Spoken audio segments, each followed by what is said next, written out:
What is good, YouTube? It's that one camera guy back at it again with another video. In this episode, I've got something really exciting in this little box, the Sony a6500. Let's jump into it. The a6500 is definitely going to be a controversial camera to a lot of Sony users who picked up the a6300 just 7 or so plus months ago. And now with this new release, Sony has implemented not only touch interface screen, but also the ability for the camera to have image stabilization or in-body image stabilization. Furthermore, it also has a much larger buffer depth than it's had previously. And so we're going to be taking a look at some of that over the next few weeks when I review the camera in a number of sporting scenarios where this camera could definitely excel. Honestly, I'm not expecting a whole lot out of this box. It's literally going to be the same box that the a6300 was shipped in. So I got the camera from B&H Photo for $13.99, and I got it on the same day of its announcement. But here it is, a6500, some new decal and information right here. It tells you about the 5-axis image stabilization. What else is new there? I don't think there's anything other major other than it says 5-axis stabilization. I could be wrong, but that's all it has. So let's go ahead and take the camera out. We have our warranty information. I'm not gonna worry about all of this. Put that aside. Let's go ahead and pick this out. Let's start with some of the additional items. You are going to get this strap for the camera. I gotta make sure that this is not the same. It seems like it's a different strap. I could be wrong. You get your little charging brick here. USB cable that goes with the charging brick. Nothing different. Little eyepiece right here. And an OEM battery, which this thing goes through quite a bit. All right, and right here is the camera. All right, so, and there's nothing left in the box. I'll put that aside. So here is the camera, as you can see here.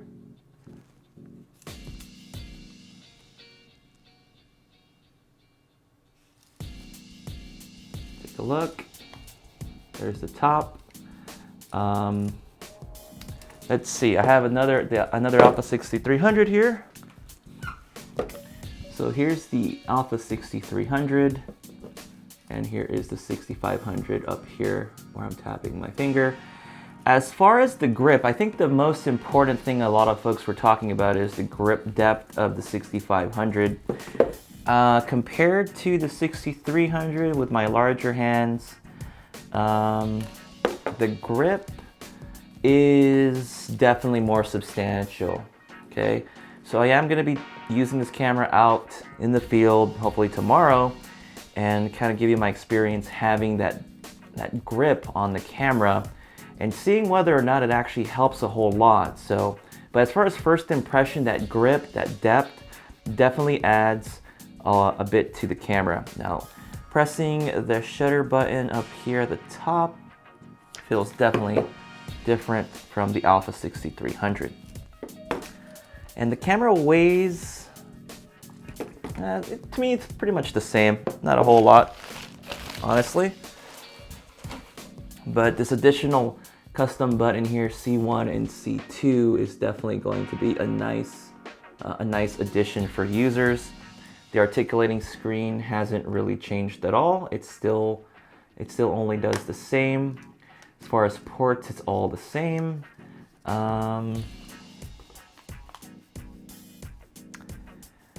Yeah, honestly, everything hasn't changed all that much.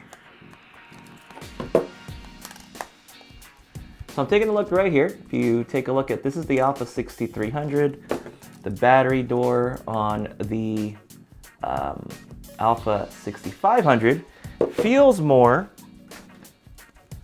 like the A7R or the A7R2 series of cameras, A7 II.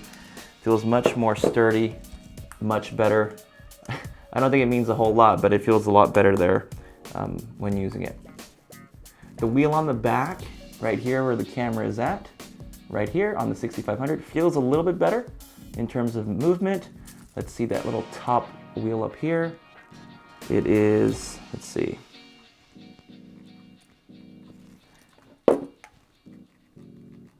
Feels much better. It's much dampened, moves a little better, nicer, grips the hand better. Again, these are little additions to this camera that I won't know until I try it out there and see if I feel a difference to it. Let me go ahead and mount a 7200 G Master to it and see how it feels with the grip. All right, so here it is with the 7200. With the grip, definitely, this again, initial impressions, that grip definitely adds to how better it is to actually hold the camera. It's still ridiculous in terms of its size, but I can definitely feel it to be much more secure with that grip, that bigger grip on there. All right, a couple of things I wanted to know. I did a review on this battery grip from Makey for the Alpha 6300, and they say also for the a6000. So I'm gonna go ahead and attach this onto the Alpha 6500 and see whether or not it works at all. I'm gonna go ahead and pop in my dummy battery here.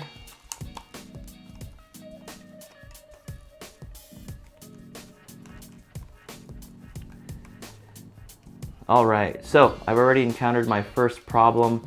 The battery right here, the battery does not fit properly on here, so this will not work.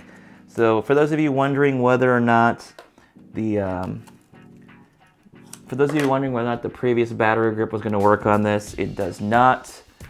Let me just try mounting it to here, and you'll notice, let me see if I can show it here, the grip does not go flush with the actual battery grip. So we're definitely going to need to get a new battery grip for the Alpha 6500 for those of you wondering whether or not this would work. All right, so we've gone ahead and turned on the camera, and let's just go cancel this out and not worry about these little things. So I've got the camera here. I'm gonna go ahead and set it to manual mode. Go to my menu system. All right, so this is the first look at this new menu system. Kind of get a feel for it. Quality, image size, aspect ratio. So let me go ahead and show you. I've got the touch focus activated, and the rumors of what people have already said, well, I guess they're not rumors, but what folks have already said about the touch autofocus, it is definitely laggy when you are shooting in stills mode. It doesn't feel well done like most folks were already talking about. That is a shame. And also another first impression is that the menu, it doesn't work. It doesn't actually operate the touch panel with the menu system. So that's another problem. So hopefully they can improve this in a firmware update. This is just kind of not surprised, I guess, based on what people have already said. And then when you're in video mode, it works a little better. I'm going to have to do some actual tests with it though before I make a final judgment call with this. But that's the first look at the camera. Well, folks, that is my initial unboxing and look at the Alpha 6500.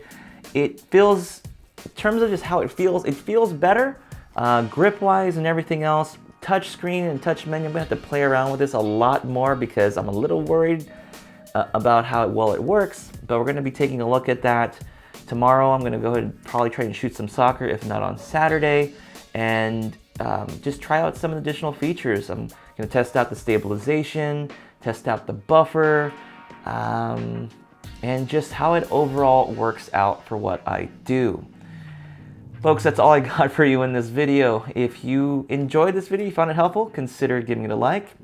And if you want to see more videos about the Alpha 6500 and my upcoming reviews for it, consider subscribing. And with that said, I'm your host, Alan Camera Guy, and I'll catch you on the next video. Bye. Wow, I'm not gonna lie, that was a bit underwhelming with the touchscreen. It functions nowhere near the capabilities of something like a Canon 80D or 70D when you touch the actual camera. The lag and delay, it's only really good in video, and that's not something new. That's something that some YouTubers have already mentioned and some reviewers have mentioned already. But the fact that you can't use the touchscreen when you're going through the menu system just doesn't make a whole lot of sense. And I'm just hoping Sony finds a way to figure it out.